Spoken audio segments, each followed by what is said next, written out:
I mean, I'm black and I'm Sutu, and there's like another guy who's black but he's Zulu, but we come from two different cultures and two different languages. It's what we call chicken licking in South Africa. And chicken licking, so it's like KFC but a little bit different to KFC. And there's a hot wings meal 8, so it's little hot wings. And my man, they're a treat. They're a treat. Your celebrity crush? It's always been Jessica Alba. Unfortunately, she's taken, so she's up again. If the sky turns black, it don't matter. We know the sun is coming up. We're so strong, it won't shatter.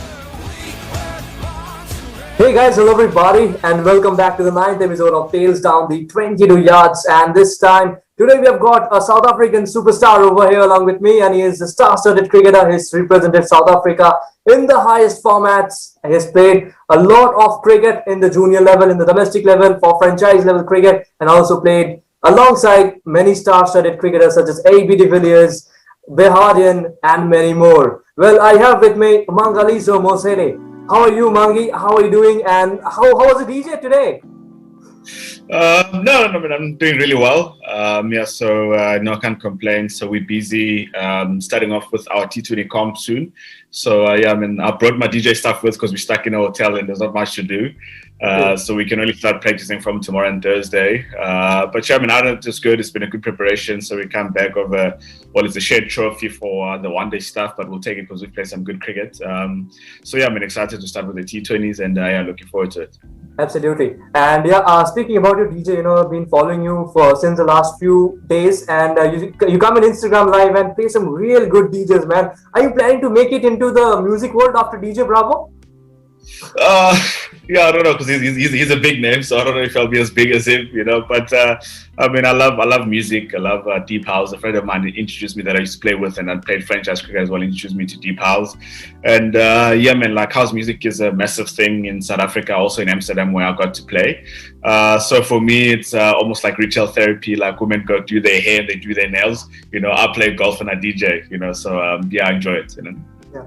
That's cool. And so before we start off with our 3 various segments, let me just introduce briefly, and to you and our audiences. That is, we have got 3 segments: the grassroots level, where we'll be speaking about your journey, how your cricketing journey began. And then we move on to the next segment where we'll speak about the memories that you behold in your cricket career. And lastly, we have got a quick rapid fire round where you need to answer a bit rapidly. Well, so starting off with the grassroots level. And the first thing that I would love to ask you, Mangi, is that you started off as a cricketer, but how did your journey begin?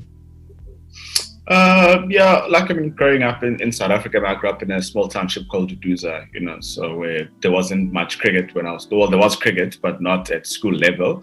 I always used to tag along with my brother to go play soccer, and I used to watch cricket with my uncle. And when they introduced it at my school, primary school at the time, Takala Primary School, which is in the east of Joburg in South Africa. Cool. Plus, they also had free biscuits because it was Baker's mini cricket then.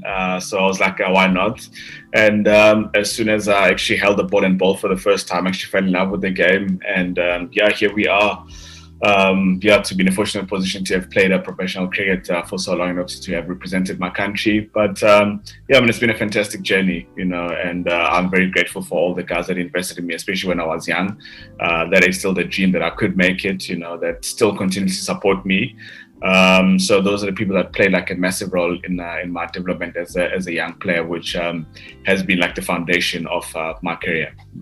And you started off as a wicketkeeper early on, or were you some medium pacer or spinner or something like that?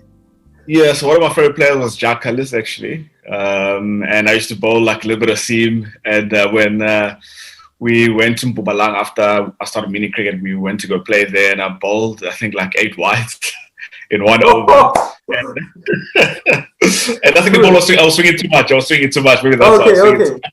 Okay, fine. And so at the time, we never really had a proper keeper, so we would always used to bowl and someone else will keep, And I bowled 8 wides, and then we played a 6-a-side game a couple of weeks later, and I kept in a 6-a-side game, and there was the late Rusty Twal and Solly Chotia, which were our coaches at the time, and they're like, no man, we feel that you should take on keeping.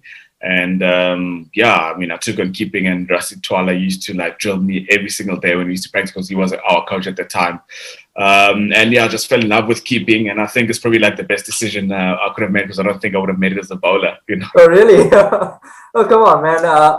You could have turned out to be a good bowler too. Who knows? Because at times, after failure is the step towards success comes after failure, right? So that's very true. I like that's very true. That's very true. Anyways, that's good that you're a keeper right now and you're doing pretty good. Well, who has been in the source of motivation in your journey towards cricket? There's different people in different stages, There's a guy that I grew up with when I was still young, Charleston Timkulu, who used to play for Tutuza Cricket Club, which is where I started my club cricket and where I used to play. And I had like Rusty Twala and Solid Chotia as I grew a little bit older. And I had Ray Jennings, who's been my mentor since I've played S19. And what's strange is that I met him when he was coaching Easterns, which is where I grew up playing schoolboy cricket. And he came to speak when I was 11 years old. And he said to me, one day you'll play for South Africa, without him seeing me play and stuff like that. And when I played S19, I actually reminded him, and he was like, I can't believe that was you. And he was one of the first guys that I called actually when I got the call from the selectors to play for the Proteas. So he's also been a fantastic person, and definitely my family and my grandmother. They've been great along my journey. I've had like different people that had like an impact, throughout my journey. But just to name a few at the top of my head, those are the people that have played like such a massive role in my development, not only as a cricketer, but also as like a human being and a person and like a young man. Great. That's great. To hear about that. And speaking about it, then let's move on to the next segment where we'll speak about a few of your career moments from your career. And the first thing is that when you got your debut cap, what was the situation like? All right, was Jack Cullis the coach then at 2017 when you made the debut? No. So Otis Gibson was the coach. Okay, so after that it was Cullis who came in. Yeah, so after that, it was Mark Boucher and Cullis. Yeah. So at once I thought that you just made your debut under your dream cricketer, under your inspiration cricketer. Yeah. But unfortunately it's not. But okay, fine. It was a strange one because obviously I got selected and we trained for the week. And I was fine, but up until I got my cap the night before, I couldn't go to sleep. I was so nervous, It happens with everyone. It was crazy, because it became so real, like in practice, it was nice to be part of the team and train at that level because the intensity and the way the guys train, it's on another level, and I think that's one thing that South Africans pride themselves in. They train really hard and they've got like such a high work ethic, so just to take it up from like a franchise level to that level, it was actually quite good. So it was a reduced game actually when we played, and as I was walking down to field, Ray Jennings was actually a commentator, and I heard somebody shout, "Hey, my son," because it was actually like a packed house, and he said, "Don't F it up," obviously I can't say it on TV, but it was quite funny. He said no pressure, so that sort of like eased out the nerves, and I actually enjoyed the game and had a really good game. Okay, so in that particular series, I'm talking about the decider right now. The first T20 you all won. It was a 10 overs. The game goes up to 10 overs per side. And in the third one was a decider against Sri Lanka and at your hometown. And you have jolted a very useful partnership alongside A.B. de Villiers. If I'm not wrong. I think South Africa was 133 for 4. You came in, and what was the message from A.B. de Villiers? Like you went on to hit 31 or 32 runs, not out from 15 deliveries with 3 smashing sixes, man, he smoked it out of the park. And what was the message from A.B. de Villiers from the other end during that course of the game? I think also I bet a little bit with him that I ended up betting with Wayne Parnell at some stage. But I think, obviously having played with AB and obviously having had spoken to him about cricket, he's always believed in like taking the positive route. He's always believed in like being positive and being aggressive and taking it to the bowlers, and hence obviously we see how he plays T20 cricket, and I think, when I betted with Wayne a bit there, it was really just about like clarity and just like backing my strengths, which is obviously hitting over extra and hitting straight, and so once I got that clarity, I was actually able to play nicely. It's just a pity, obviously, we couldn't win that game, but that was definitely one of my memorable games in Cape Town. Yes, absolutely. Yeah, unfortunately, you couldn't pull out the game. I think that was the last over thriller. And yes, it was. Yeah, it was. It was. Yeah. So the next thing that I would love to ask you is about the other game where you hold on to a very crucial partnership, or your team, in the Zanzi Premier League, were put down to 56-4, and you and Jamesvince then carried along for the run chase, and I think did a pretty good job out there. What was that situation like? So in that situation, because it was actually like such a fantastic campaign that we've had, just the way we played and the way we gelled as a team, because everybody always contributed. It wasn't just one guy, so which was quite nice because we peaked at the right time, and hence maybe that's why I believe that's why we won the MSL as well, the Mzansi Premier League. So I think, when I went over with James, he's like such a calm guy, and I've always been like, as we've chatted a bit, I've always been a guy that always asks for confirmation when I get the feel of the game, and I think we needed to win with the bonus point that game just to secure us a spot just in case if somebody else wins, so there was the discussion that we had, and so I was like to James, okay, cool, you normally bet through, so I'll take the risk, I'll sacrifice my wickets if I have to, and obviously there was like a couple of dots, and I remember then someone hammer bowled, and I was like, I think I'm gonna try, take on this over, which worked out, but then again, someone is like a world-class bowler, and it was like a lovely partnership. It was nice betting with a guy like him, just his experience and just the way he's so calm at the crease as well, so it's always nice to bet with like those kind of people, Yeah, even very recently for the Sydney Sixers, you performed again very well in the BPL, if you have got the record. Yeah, wins. Oh dear. And the next thing, you've spent the most of the hours in the game behind the stumps, right? So you must be having a lot of sledging memories, some stump mic. There wasn't a stump mic back then, but had there been one, I think there could have been many more stories to tell.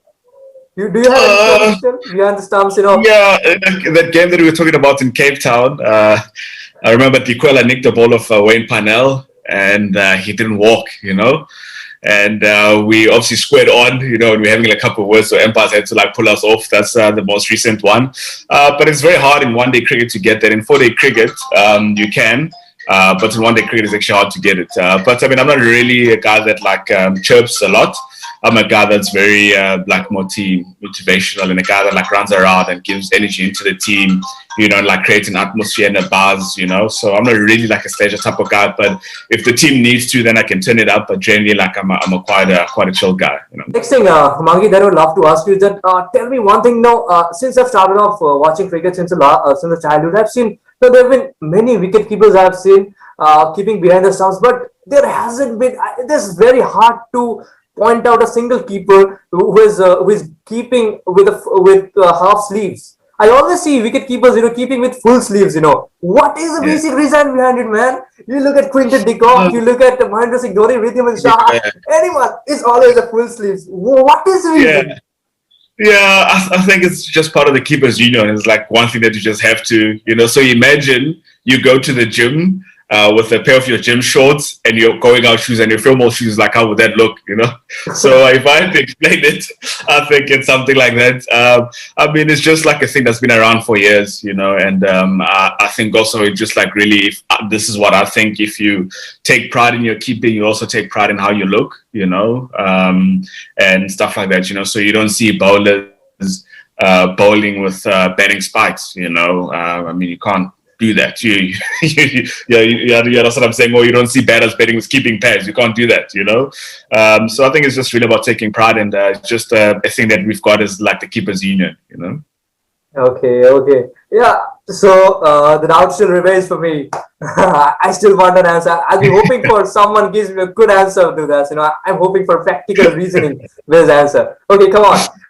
The next thing, how good has the Zanzi Premier League out there in South Africa has made a great remark. After there have been a lot of cricketers that have arrived into the international squads from there. So, what is your take from how improved, how promising has been this Premier League, the Zanzi Premier League? Yeah, it's been good, So I think it has given the opportunity to players that have always been there throughout the years. South Africa, man, has like a lot of talent. We've just been fortunate in all sports throughout. Whether it's like rugby or soccer. And I think the Mzansi Premier League has sort of gotten all of those guys with that ability to get exposed at like a high level, not obviously not to say that the Ram Slam wasn't good, but I mean, it's also always good to rub shoulders with the guys like Dwayne Bravo, Jamesvince and all of those guys, because you can only get better, and I know that like a lot of the youngsters that have played well for India, they always like give credit to the IPL because IPL has been like such a good thing for the development of India. You see like how India has improved throughout the years, with the IPL, and which I think, not that there wasn't players in the same as South Africa, there's always been players, but when you get exposed and you get to share changing rooms with all these superstars around the world, you can only get better as a cricketer, and I think that's what the Mzansi Premier League has done, and it has helped us so much, definitely. Absolutely. And the next thing is that, since you've started off your cricketing career, and what has been the most, you've played for many teams, such as the Lions, the Cape Cobras, the Dolphins, the Titans. You have played for the under-19, South Africa under-19, and also for the international career. Which part, for which, you have played, so which is the best part of your journey, till now? I think like the whole journey has been good, and I think it's very hard to say which team. So if I have to like sum it up, is that like all the ups and downs and like doing well and going through like a dip of form and getting dropped, and like playing for South Africa, which was my dream, and like getting dropped, to like losing contracts, like with all of those things and like scoring hundreds and being man of the match, like all of those things in a way, I believe have like sort of like shaped the way I am as a person, So I think over the last couple of months, for me, I've always been a firm believer that cricket is obviously, I mean, it's a privilege to do that because not a lot of people can do what they love, but it's only like a small part of our life, but it's also like a reflection of life, So if you think about it in Test cricket, you always get put under pressure, to perform, and if you don't absorb the pressure, you will fail, same with work. At work, you might get put under pressure by your boss, consistently. Absolutely. And if you don't perform, you might get fired, So I think there's a lot of learnings in cricket which I've taken out, which have built my character, which, have put me in like sleepless nights, but also have given me so much joy, when you get over the line and, you win a game in a pressure situation, So if I have to look at my journey, I look at it in that regard, just to summarize it, I don't really like talking about performance. It's quite nice, but I also like talking about like, the character building moments, in my journey, which has shaped me to be a better person, All right, that's great to hear, man. And the next thing, that I would love to ask is, before we just head off to our rapid fire section, there's one particular question, and there's a serious one. That is, we have been knowing that apartheid has played a very raging role in South Africa and also in various parts of the country. So, have you in particular faced any sorts of challenges, growing up as a cricketer due to apartheid, or have you been victimized to anything like that? Because it's a very serious concern. Yeah, I mean, it's obviously just an unexpected question. But yeah, I think, obviously South Africa with its history, and if you look at what Mandela did, when he came out of jail in '94, how he united the country through sports, same with like Siya Kolisi when they won the World Cup of recent, and same with the Protea fire culture that the Proteas have, that has had like a significant difference, because at the end of the day, not to say that like other people matter, but there's a lot of people that look up to athletes and sports people, so if those people can be sort of like the leaders of like pushing that, I just feel that those people can actually inspire a nation to work towards something which will be great for a country, because South Africa is such a beautiful and such a diverse country, we've got like 12 different languages, I'm black and I'm Sutu, and there's like another guy who's black but he's Zulu, but we come from two different cultures and two different languages, you understand what I'm saying?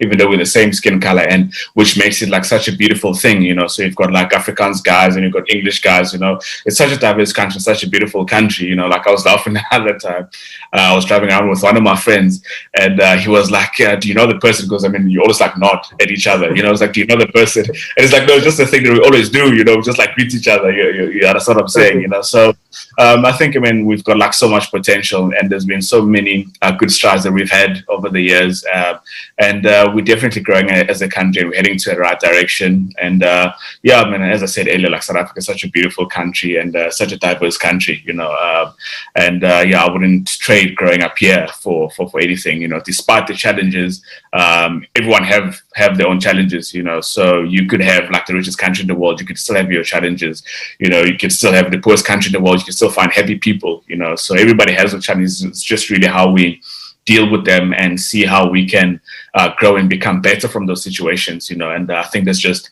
how I look at life in general as well, Absolutely, and this is something which absolutely, as you mentioned, it's such a beautiful country, South Africa. I've since my childhood, I'm watching cricket, I really feel like I'm one of those after India support South Africa, being very honest, I really like that jolly, that favorite, that bonding among cricketers, Dale Steyn, Chris Morris, they're playing golf, they're playing cricket. It's lovely to see. And each and everything, they've got 3 capitals, if I'm not wrong. South Africa, is it? Yeah. So, and I've studied also, so that's really great to know. And we hope that things such like this, people don't get victimized to all of these things, and things such as all these kind of bullies. Just let's not happen. Let's not do these kind of things. And let's move on to our next segment, that is a rapid fire.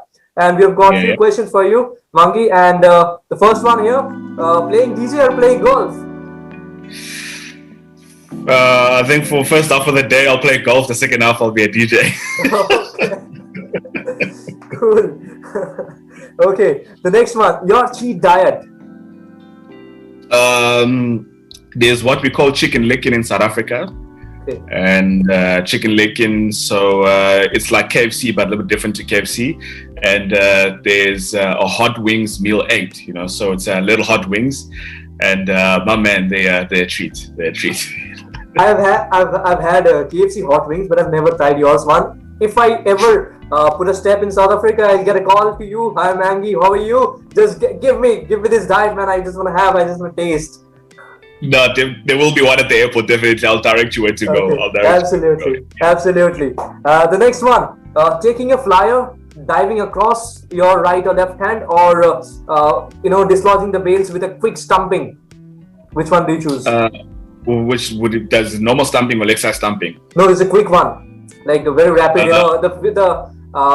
For example, the batsman is just inches away from the crease, and you just do it. I think probably taking a rapid stumping. The reason that I say that it's hard to take a stumping than to dive. Like diving, like a lot of like maybe part-time keepers can still dive and take a catch, but taking a stumping is sort of like a level of skill that you need to have as a wicket keeper. So definitely stumping. Absolutely, and I've seen you taking stunners, flying and taking stunners. I've seen few videos. Absolutely, spot on. The next one: dream destination. Definitely the Caribbean, the West Indies. So I think besides being born in South Africa, I think in my past life or my next life, I'll be born in the West Indies. Why so? I don't know. Like I think most of my cricket heroes also come from there, and I think.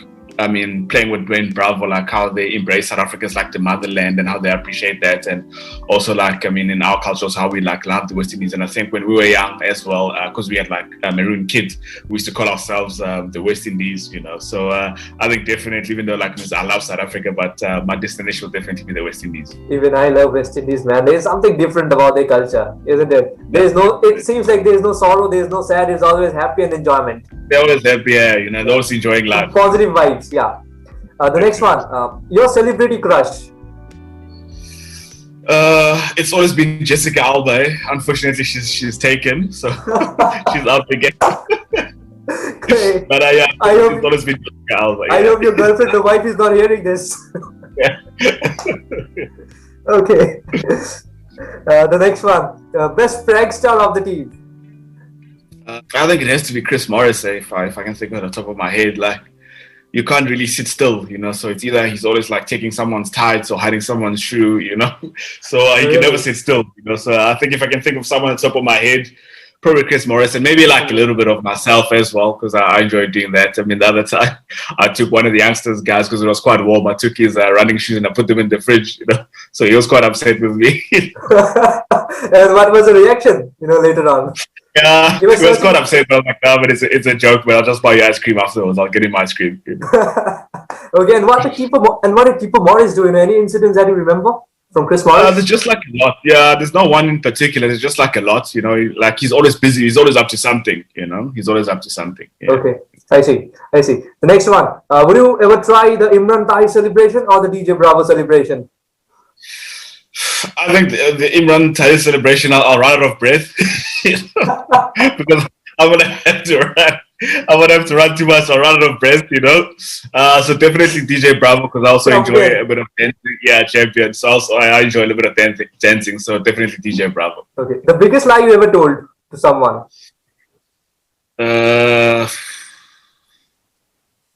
Sure. That's a tough question, eh? Yeah, that's my job, to make things tough here. Yeah, you're making it tough. I'm gonna have to think there. I haven't thought about that. I don't think I've ever been asked that question. Oh yeah. So in high school we had to do a speech, in front of the class, So I was like very shy, So, and I couldn't speak in front of people. So every single time they asked me. Yeah, it happens, So every single time they ask, I used to say that like my dog ate my speech, and I didn't have a dog. I've never owned a dog, So it was always my dog's fault. So that's great. My dog's fault to the teachers. Yeah. Okay, that's great, man. The next one is the lamest joke you've ever heard. There? The lamest joke you ever heard.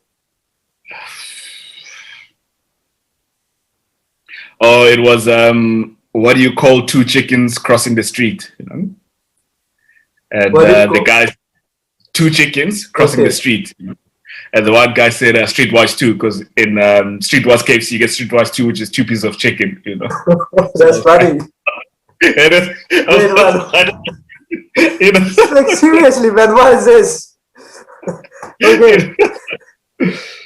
Okay, so the next one out there, if you ever get a chance to represent an IPL team, which team do you choose? I like Chennai. Just like the way they play. And also because few of your favorite stars are there, DJ Bravo, Imran Thai, Bravo, I've played since I was quite young. So I also like their style of play and the way they structure their team. I haven't been part of them, but I just like the way they play. And if not, definitely Bangalore, because Ray Jennings obviously used to coach there, so I've got like a soft spot for that team. Let's see. There are a lot of fan following for Royal Challengers Bangalore outside India. It's a lot. Well, the next one is that, and the last thing, not the last, but the penultimate, and that is I'll be naming few cricketers, and all you need to do is that whenever you heard the name of the cricketer, and you need to tell me about those words or few phrases that strikes first after you hear the name of the cricketers. Okay, all right. Fine. So starting off with Faf du Plessis. Pull shot. Full shot. Oh, yeah, that's really great. Yeah. Next one. Tabriz Shamsi. Taking off his shoe and celebrating. Oh, that's really great, man. Yeah. The next one. Rune van der Merwe. The over the top that goes over point for 6. And then Faklikio. sorry. And then Faklikio. The what? Faklikio. Andal Faklikio. Anders Klassen. Andal Faklikio. Who does he play for? I don't know who's that. The all-rounder alongside Wayne Pretorius. He played the last T20. Andal Faklikio. Oh, Andy Lepretlikwayo. What I was say about Andy? He's very naive. Very naive. Okay. AB de Villiers, Mr. 360. I'll say he's probably like the Lionel Messi of cricket. Yeah, very much agreeable, man. He is. And be it in any format. T20, ODIs, T-Test, he's the boss. Junior Della. He lives in the gym. He's always in the gym. Structure is really great. Imran Tahir. Imran Tahir, I would say a marathon runner because he's always running when he gets celebrations, you know. So I'll call him the marathon runner because he's always running. This is great, man. Absolutely spot on. Next one, Lungi Ngidi. The cool guy, yeah. Like Lungi is very cool, you know. Like, yeah, it's very cool. He seems very shy, man. Yeah, no, because I know him personally. I'm shy in person, but if you know him personally, actually, he's very cool. Actually, he's very cool. Okay. Yeah. Kagiso Rabara. Genius, eh? Yeah, he's an absolute genius, you know. Yeah, And the last one, Jack Scalise. Your inspiration. Definitely a great. Yeah, definitely a great. Greatest of all time. I'll call him a GOAT, you know. Yeah, GOAT. He deserves that word, man. Yeah. And the last one of the rapid fire question, the rapid fire set of questions, and that is 3 good things about Mangaliso Mosehle and 1 bad thing about Mangaliso Mosehle. Yeah, 1 bad thing. Not that I don't pay attention, but I actually don't pay attention sometimes. So I tend to always like do my own thing. So when people go north, I'll go south, you know. I just like doing things differently, you know, which a lot of people don't like. I think 2 good things is that, I care about people, you know, and I'm a team man, I like to believe, you know, and I always like making people feel good about themselves and making a difference in their lives, whether it's like cricket or just in their lives in general. You know, it's just what I just like doing without even like trying, you know. Absolutely, and that's a very good virtue that you possess, man. And I think every people should do. Well, so as we come up to the end of this session, and lastly, we would request one thing from you, Mangaliso, and that is, you have been a wicketkeeper throughout your career, and there have been a lot of young talented, young guys, who wishes to be a wicketkeeper. So what are the basic drills that you would suggest all of the people that are watching these videos and who would love to end up as a wicketkeeper in their career? Yeah, I think wicket keeping, it's a very fantastic position, because you learn how to motivate yourself because you're always by yourself, So if you make a mistake, you don't have to pick yourself up because the bowlers and the batters would understand because you're the only wicket keeper. So it's a great life learning because you find internal motivation. That's one of the things. And I think you're going to have to love wicket keeping. So if you love wicket keeping and working on your skills, you'll always get better. If you don't, it'll be just another job. So it's very hard to get better. And I think wicket keepers are just cool people, man. We're all cool, We're all cool people, And one last thing is that wicket keepers are generally very encouraging people. They just bring a lot of energy into the team. They're very encouraging people. And yeah, as I said, I think my second or third point is that in order to become a good wicket keeper, you're going to have to love the job and the craft, Absolutely, and as you told about the wicketkeeper, the coolest thing, and I also think it's one of the toughest job to do in cricket because we always there's always saying that being a bowler is not that easy. The bowler needs to run hard and then pull out of his hand and then get onto it, then hit the deck hard and hit the bowler. But about a wicketkeeper, the 50 overs or in Test cricket is for 90 overs a day. You sit and bench, sit up, and you need to dive here, dive there, and you miss one chance, you miss 2 chances, and then there's all that frowning, man. Oh man, he's not a good wicketkeeper, he's terrible out there in his job. But if a bowler goes for a whack out of 2 sixes, 3 sixes, all right, fine, it happens. This is what we generally say. But in case of wicketkeeper, the thing is very different. I see it, that's wicketkeeper, and I heard this Deep Dasgupta, saying once to Gaurav Kapoor, that wicket keeping is really a tough job, and I do agree, man. Wicket keeping, things like umpiring, I think these are one of the toughest jobs in the business of cricket, but are generally overshadowed by people. No, definitely. Yes. So thank you so much, Mangi, for making your presence felt over here, and thank you so much for joining in here. It was fun to have you over here, and it's a lovely chat, and we hope to have many more conversations like this in the near future. And lastly, what is your response? What is your feedback that you would love to give to me and about us? Yeah, I mean, I think it was good. I mean, I did one. I mean, besides that, is that like I've been to India 4 times, and I've always like connected with like just the culture and the people in India, and I mean, I did one interview with one of the friends. She invited me on Facebook. I did one with her as well, which was quite cool, So I think for me, I mean, an opportunity just to speak, whether it doesn't matter because I mean it's not like a ESPN channel or whatever, but I mean just to speak and share my story and be open and authentic, to someone and share my life story, and somebody giving me that opportunity, for me, I feel very humbled for that opportunity, and I'm very grateful for that, So yeah, well, thank you very much for having me. I really enjoyed it, even though there was like some tough questions, but that's also like what it's about, because people want to hear like the real and something that's very authentic and something that's not very staged, So I really appreciate that, and I found it quite fun. All right, thank you so much. Thank you so much for joining over here. And let's hope, guys, make sure you subscribe this channel and share this video among many people so that people may hear about the journey of Mangi over here. And yeah, thank you so much and see you very soon. Well, I'm just closing out the recording. Thanks.